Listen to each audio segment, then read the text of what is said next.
Oke, assalamualaikum. Balik lagi di Opini Muklis.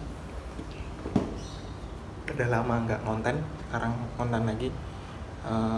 Hari ini saya mau sedikit cerita ya mengenai ini apa namanya prosesi pernikahan. Soalnya banyak sekali teman-teman dari kalangan teman-temanku itu banyak yang mau menyelenggarakan pernikahan.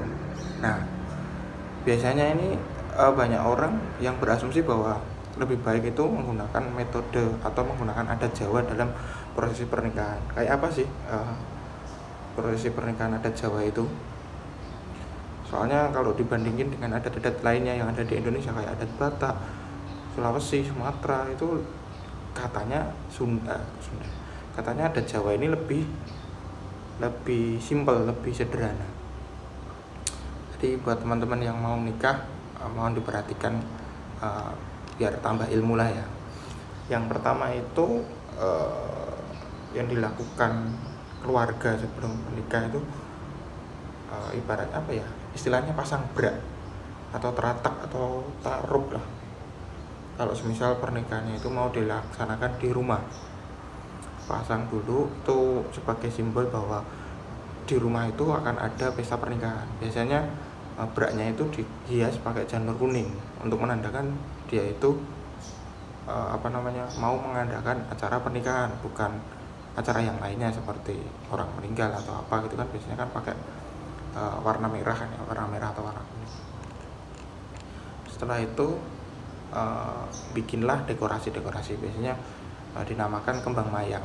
Kembang mayang ini sebagai simbol kesejahteraan buat pasangan. Biasanya ini berbentuk macam-macam kan ya, ada daun, bunga, dan akar, buah itu yang dibentuk sama pemuda-pemuda yang ada di lingkungan itu, menyerupai bentuk gunung, menyerupai bentuk keris, cambuk, dan lain sebagainya. Terus kemudian sorenya itu atau siangnya ini bikin pasang tuan itu sebuah tempat buat siraman. Biasanya dihiasi buah-buahan, atau tujuannya buat sang pengantin ini kelak diberikan momongan. Itu untuk yang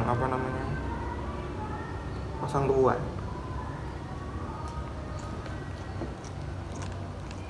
Setelah pasang tuan itu ada lagi proses siraman, karena pasang tuan itu kan udah selesai kan ya, proses siraman ini biasanya itu dilakukan 7 kali oleh keluarga si cewek. Ini tempatnya di cewek ya. Biasanya kan kalau ada Jawa kan pernikahan yang menyelenggarakan si cewek.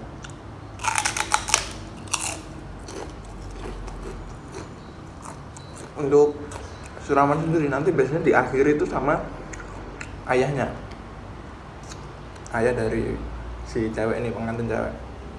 Untuk 7 kali siraman itu diakhiri sama bapaknya. 6 siraman yang lainnya itu biasanya ibunya, pak D-nya, pak L-nya, kayak gitu. Masih dalam lingkup keluarga si cewek.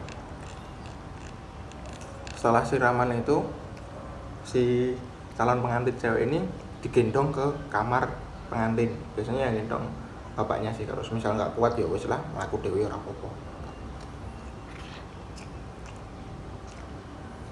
Setelah acara itu, bapak ibunya itu melakukan acara adol dawet. Nanti para pengunjung yang melihat acara siraman ini bakal disuguhi sama adol dawet. Nah, adol dawet ini yang bikin atau yang jualan itu si ibu dari mempelai cewek. Nanti bapaknya itu memayungi si ibunya tadi. Kemudian itu kan pedagang ya, nanti yang mau makan atau minum cendol itu nanti biasanya harus bayarnya pakai wingko atau pecahan genting.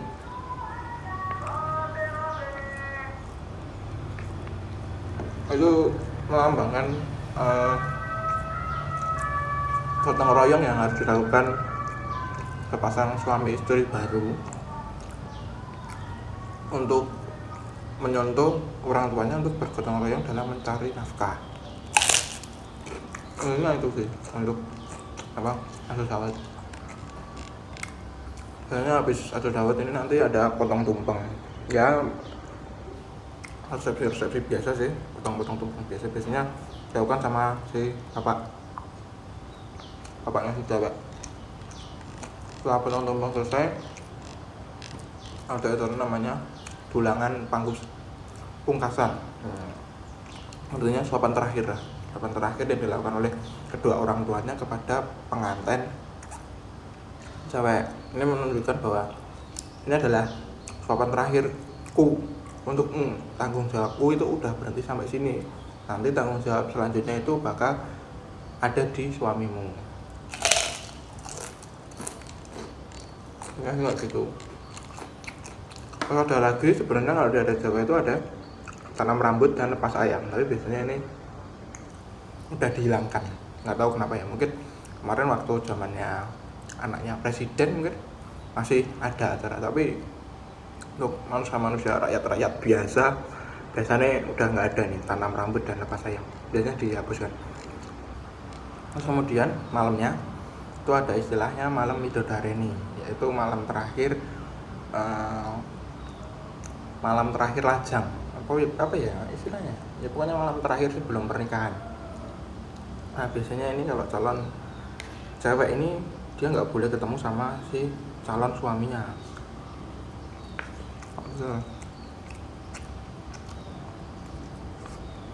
Dan dia harus ada di kamar. Nah nanti dalam kamar itu ada dari pihak keluarga yang si cewek, entah itu ibunya, bulenya itu yang ngasih wejangan, ngasih motivasi. Kamu beneran udah siap nikah mbak? Beneran nggak kamu nikah sama orang ini? Biasanya malam Bidadari kayak gitu. Dan penjelasan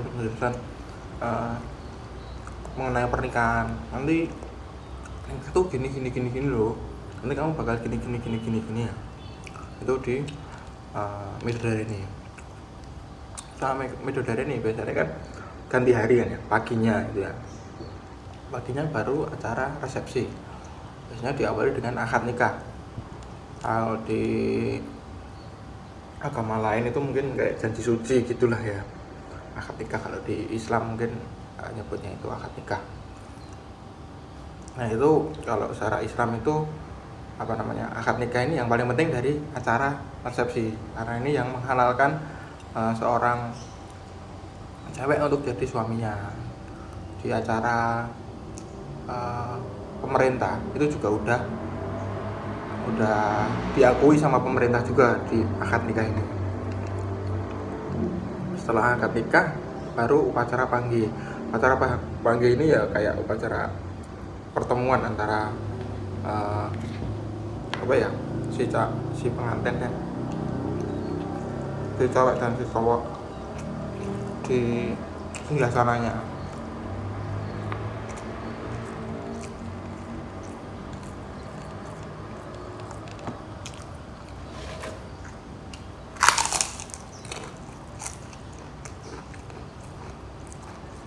Setelah itu ada acara lagi namanya balangan gantal. Ini lempar-lemparan kayak kalau teman-teman pernah lihat di filmnya Habibie Ainun itu ada ya.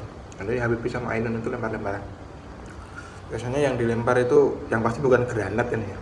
Biasanya yang dilempar itu biasanya janur, suruh sama kayak janur gitu dilempar.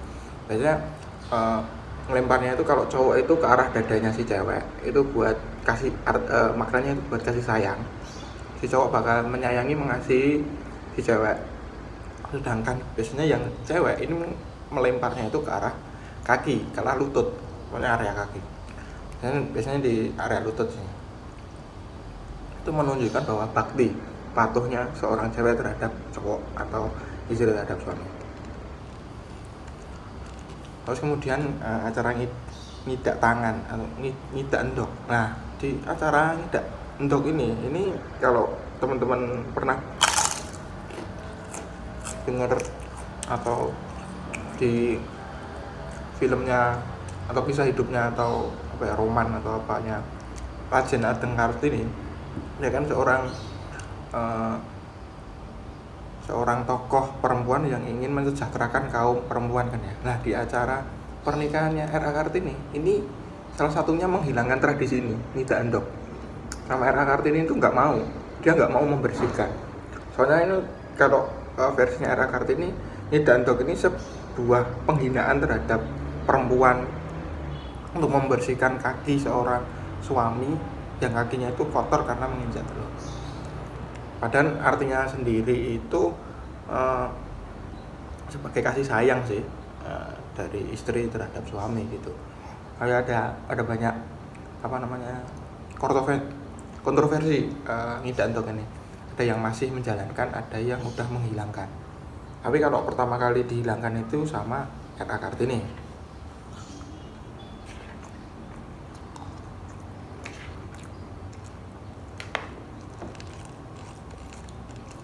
Terus acara selanjutnya itu sinduran.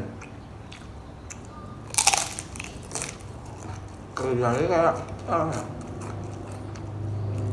mengantar atau menggendong. Sebenarnya bukan nggak menggendong juga sih. Pokoknya sinduran itu kan kain warnanya merah sama putih.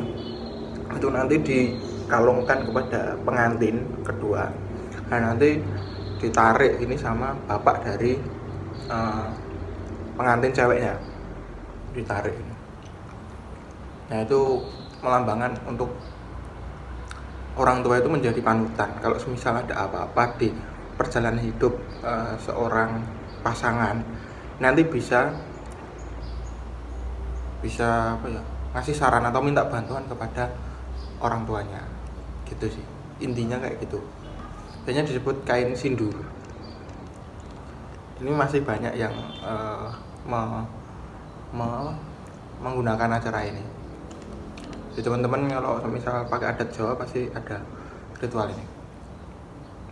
Terus ada bobot timang, ini juga udah jarang. Bobot timang itu bapaknya dari pengantin cewek ini memangku, atau si pengantin ini cowok sama cewek ini duduk di pahanya bapak. Nah, nanti di acara ini si bapak ini bakal ngomong, iya udah sama beratnya. Nah, kalau udah ngomong kayak gitu berarti emang udah cocok. Itu aja sih antara si cowok dan si cewek. Kemudian minum rujak.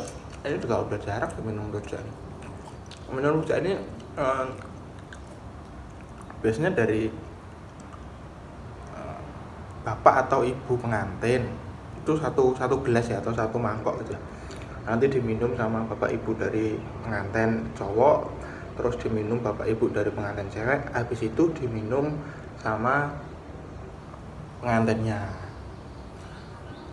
Untuk isinya sendiri itu biasanya ada air kelapa sama ya rujak-rujak kayak gitulah.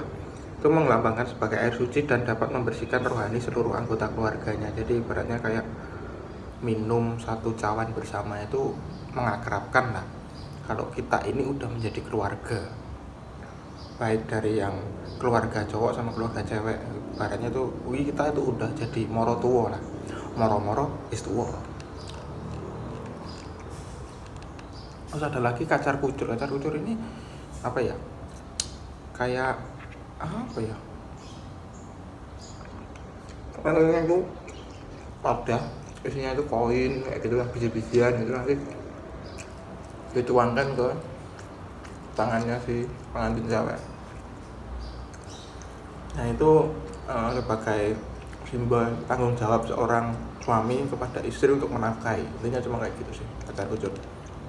Sederhana, cuma dituang cuk udah selesai. Terus dulangan. Nah, dulangan ini adalah suapan pertama seorang suami kepada istri dan suapan pertama dari suami ke istri dan istri ke suami.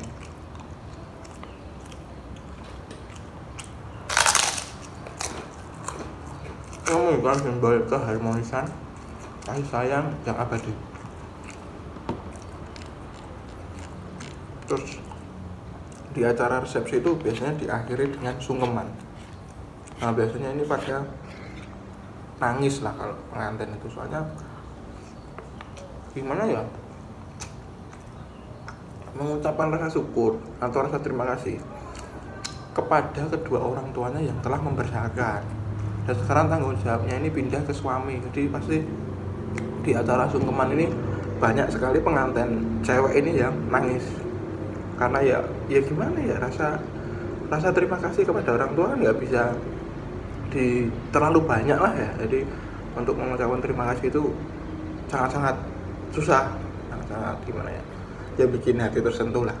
Untuk dari dia lahir sampai dia dewasa kan terus dikasih sayang sama orang tua, dan ini harus melepaskannya untuk hidup bersama orang lain. Itu salah kami.